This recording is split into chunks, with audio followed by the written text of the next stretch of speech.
es la primera huelga que se da de los mineros. Y se da principalmente por la forma en que ellos consideraban que no le estaban cumpliendo, porque además les bajaron su salario de 4 reales a 3 reales y no les daban una forma de que ellos por cada 4 bultos que sacaban, uno se quedaban con ellos. Se los aumentaron y esto motivó una cosa que me parece importante y que es sistemático en cualquier conglomerado de trabajadores, que vieron que lo único que tenían que hacer era organizarse, porque es la organización lo que les dio la posibilidad de poder negociar. Incluso se conoce como la primera negociación del continente americano. Sin embargo, entre 1800 hasta 1850 nuestro país atraviesa por un sinnúmero de vaivenes que no hacen posible que se cimente esta industrialización, pero uno de los sectores más importantes sin duda fue la industria minera. La industria minera y en cierta parte la industria textil. Se calcula que para 1815 existían 370 telares, pero eran telares más artesanales, más familiares. Más sin embargo, como tú acertadamente lo mencionas, los trabajadores en nuestra independencia participaron, pero yo creo que más allá de la independencia, con todo lo que se merece este tema, antes y después los trabajadores en distintos momentos hicieron movimientos que permitieron acercarse precisamente a la independencia, consolidar la independencia de México, y ahí tan acertadamente, también como lo menciona, los trabajadores tuvieron un papel importante, aunque no estuvieran organizados, aunque no hubiera una industria propiamente, pero sí su participación junto con los campesinos también fue muy relevante. ¿Qué nos podías comentar al respecto, Oscar? Miren, recordemos que la misma lucha de independencia de Hidalgo, menos la de Morelos, la de Hidalgo fue muy espontánea. Una de las críticas más fuertes que le hicieron al cura Hidalgo y a su dirección fue que logró levantar todo el centro de la República en lo que se denominó en aquel tiempo el incendio de la Pradera, que es lo que representa José Clemente Orozco en el Palacio de Gobierno de Jalisco, que es aquel Hidalgo con una antorcha gigantesca verdaderamente sensacional, una representación donde recomendamos a todos nuestros amigos que lo visiten, porque ahí la representación es dual, es Hidalgo levantando, incendiando la pradera, y las grandes multitudes del pueblo, en particular los mineros y los obreros participando. Ustedes recordarán que es una representación preciosa. Ahora, retomando lo que dice nuestro amigo Jesús Luna, es importante esta parte de cómo va a participar el proletariado y va a organizarse producto de su organización propia del trabajo. Recordemos que todos los medios de trabajo siempre han sido organizados aún desde las épocas más remotas de la existencia del hombre. Para la cacería y para la recolecta se requería la organización del trabajo. Y en todas las etapas de la humanidad, la organización del trabajo ha sido importante. Esto, por lo tanto, forma parte de algo consustancial al trabajo y al trabajador, organizarse. Es propio de los trabajadores pensar siempre en plural, en nosotros, en ustedes, en lo que vamos a hacer, de una manera siempre organizada y con una visión de el grupo. En cambio, el capitalista, la ideología capitalista suele ser todo lo contrario. No olvidemos que uno de los grandes aportes del muralismo mexicano va a ser crear el personaje colectivo. Lo que el capitalismo, lo que la cultura burguesa había creado es el personaje individual. Revisemos rápidamente en la novela, en el teatro, en la ópera, en todo lo que fue la obra de la cultura burguesa, es el personaje individual, y ahora decimos, insistimos nosotros, es el personaje rabiosamente individual el que está representándose en Televisa, en Hollywood y en los principales medios.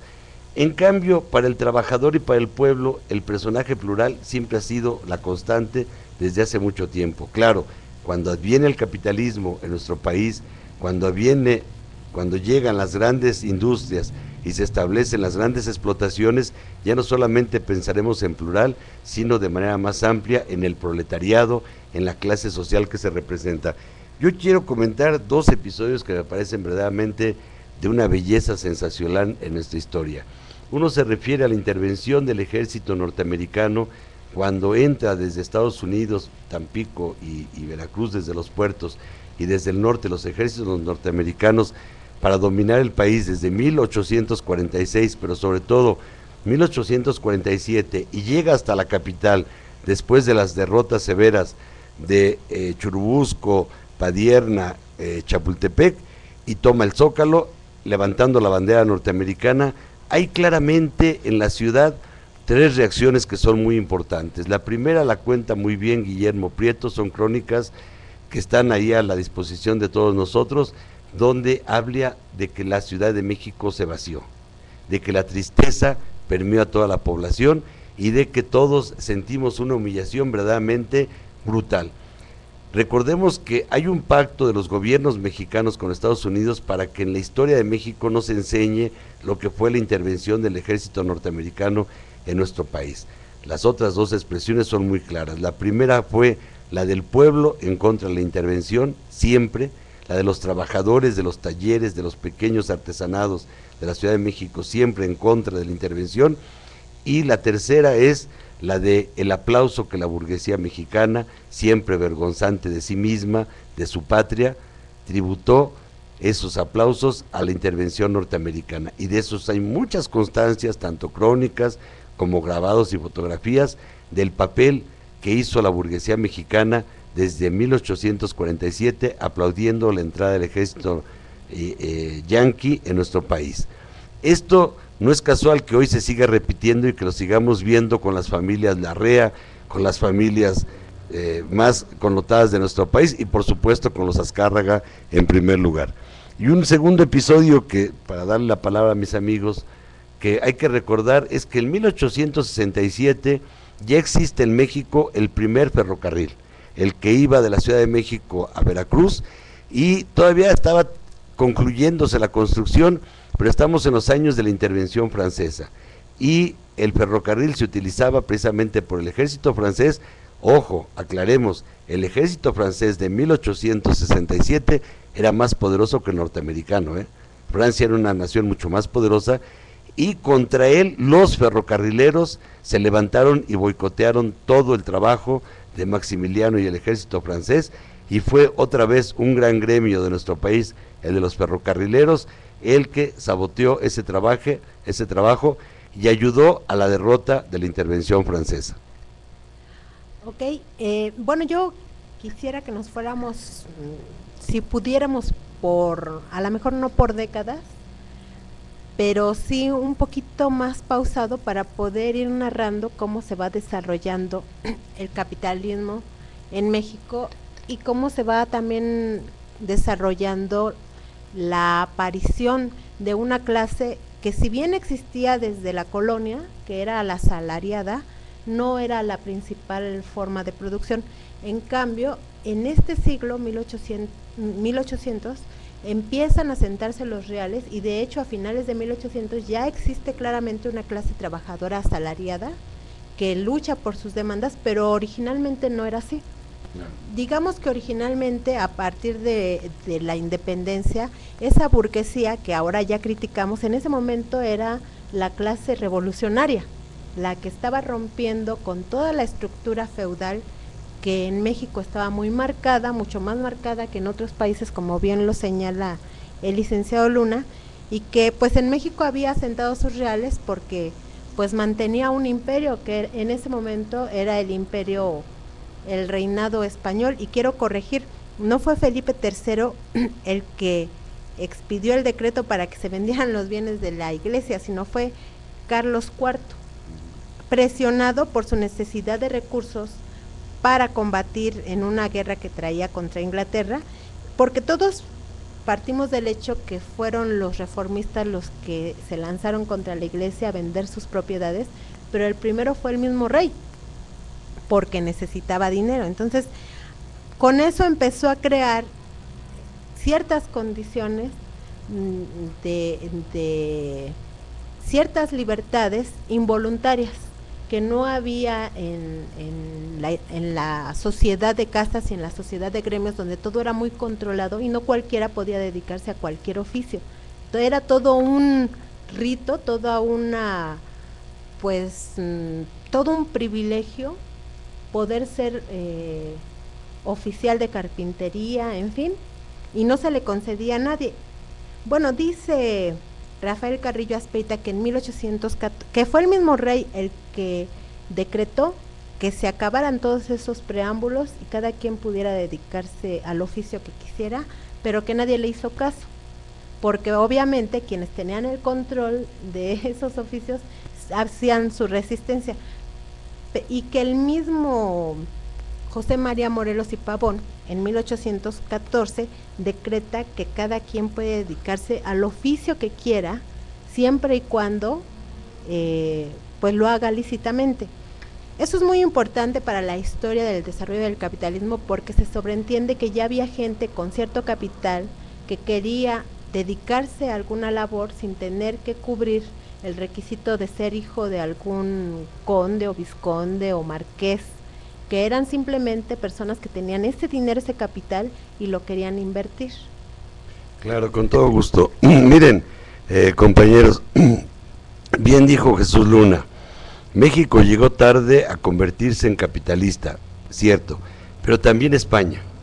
De Europa, España fue la nación más atrasada, habiendo sido la más adelantada en el siglo XV y XVI.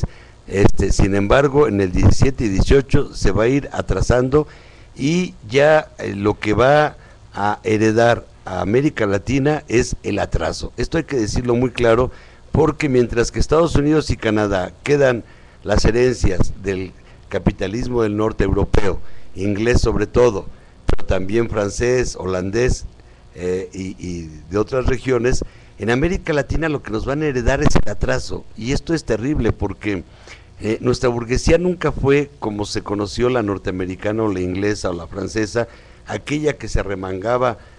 las mangas de camisa para ponerse a trabajar y era empeñosa y convocaba a todo el mundo y jugaba un papel importante. Desgraciadamente nuestra burguesía siempre ha sido parasitaria, siempre ha vivido a la sombra de los gobiernos, ya desde el tiempo de la corona, a la sombra de la iglesia, que es peor la vergüenza,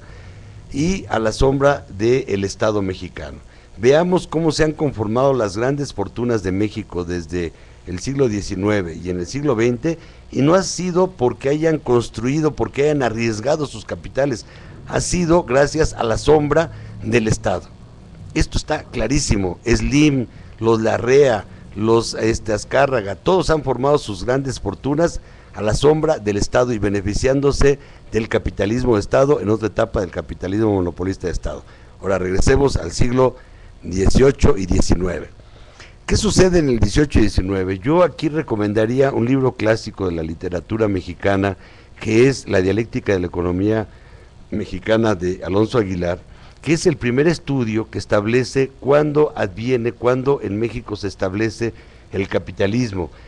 Mucha gente pensaba que en México estábamos en la época de la colonia viviendo en el feudalismo, y no había tal. Había un mercantilismo mezclado de feudalismo y mezclado de otras formas de atraso, pero la economía que iba imponiendo, digamos, el ritmo al conjunto era el de la minería. O sea, siempre lo más lucrativo fue imponiendo a los demás. Cuando hacia 1850 en México se establece el ferrocarril, el primero, inglés, de inversión inglesa, y después en 1875 llega la inversión masiva norteamericana, ya más cerca del porfiriato, entonces vamos a conocer un impulso, un desarrollo propiamente capitalista, que es lo que nos dice Alonso Aguilar. De 1850 hacia 1875, en esos 25 años, México no se pudo desarrollar porque vivió muchas guerras intestinas. Vivió la guerra de reforma, vivió la intervención, salía de la intervención norteamericana y llegaba la intervención francesa. Cuando Benito Juárez restablece la República, la restablece con una economía sumamente devastada. Entonces será ya hasta los años de Porfirio Díaz cuando digamos, bajo la paz porfiriana, se va a establecer las condiciones para el impulso del desarrollo, y entonces en este capitalismo, ahora sí, 1875, el capitalismo no tiene una fecha de nacimiento, pero digamos en esas décadas, y van a coincidir los estudiosos que posteriormente hagan el mismo análisis que Alonso Aguilar, como Semo y otros